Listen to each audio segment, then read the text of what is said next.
5 seconds to go.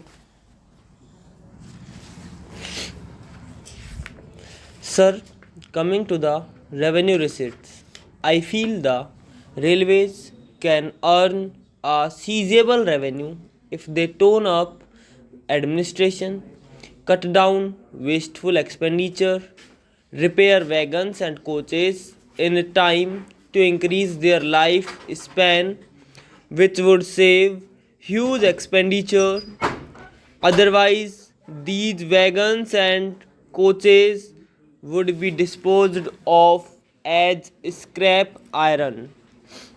I suggest more sheds and more repair workshops are to be established and timely repair work is to be taken up.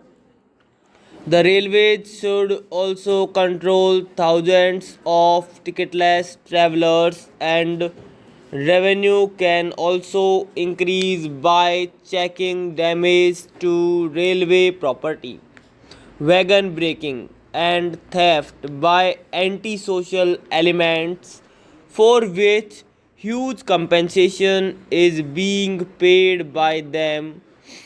Vast land adjoining railways lines has been illegally occupied, and if this land can be reoccupied and can be properly utilized, then the railways will be able to earn more revenue. Indian Railways received a World Bank loan of $400 million. Besides, the railways have received $190 million as loan for the Asian Development Bank for loco procurement and for importing new technologies, and the Exim Bank of Japan co-financed the loan with $100 million credit. Nothing has been stated about this loan as to how it was utilized, and this fund should have accountability at least to the members of this august house, and the railways should work vigorously to promote tourism by providing a mode of transportation which is not only economical but has a special fascination for the tourists. For this purpose, the Honorable Minister will have to work in consultation with the Minister of Civil Aviation and also the states, and this will help the railways to earn more revenue. I understand the Indian Railways are a founder member of ASCAP, that is Economic and Social Commission of Asia and the Pacific.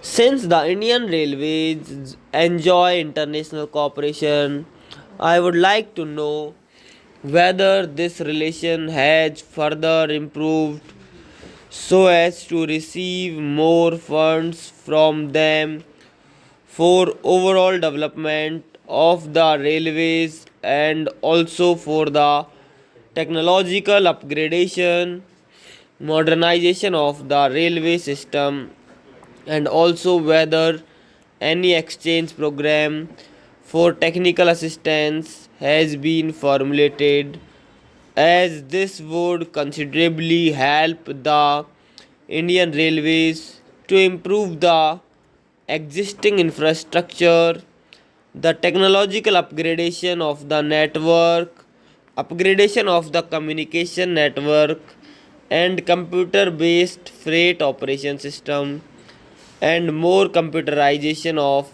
passenger reservations in metropolitan towns. I believe funds that would be available through International cooperation may be utilized for improvement purposes and for increasing revenue, and it would not be necessary to hike passenger fares and freight charges as proposed in the budget. In the annual report, the accounts and report 1988-89 of the Indian Railways, detailed information on research and development has been given on pages 34 to 38. It has been mentioned that the research, design, and standard organization functions as advisor and consultant to help the Indian Railways in all technical matters. Scientists, technologists, educationalists, and senior executives are in this body. I would like to suggest that in this regard, that is, in technical matters and in connection with the technical improvement and technological upgradation, the Indian Railways should work for research and development in collaboration with IITs, universities, and national metallurgical laboratories and other national laboratories under the Council of Scientific and Industrial Research.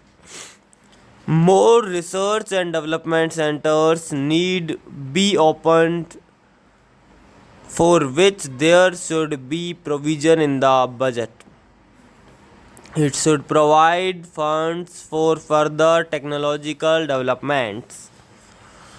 Now, madam, coming to the question of railway safety, I regret to point out that we have not been able as yet to completely eliminate railway accidents or even to substantially reduce them. Only a few days back, the railway minister made a statement regarding a serious accident involving the Dehradun Bombay Central Express, which took place on the 14th of this month. To my mind, the possibilities of rail accidents can be substantially brought down by an all round vigilance of the operation staff and by enhancing operational efficiency.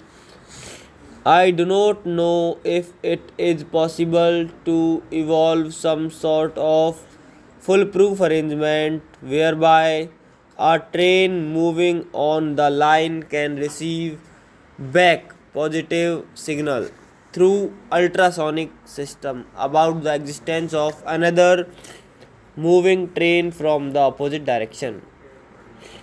Such ultrasonic systems are used by navigators in order to protect their ships against accidents with iceberg.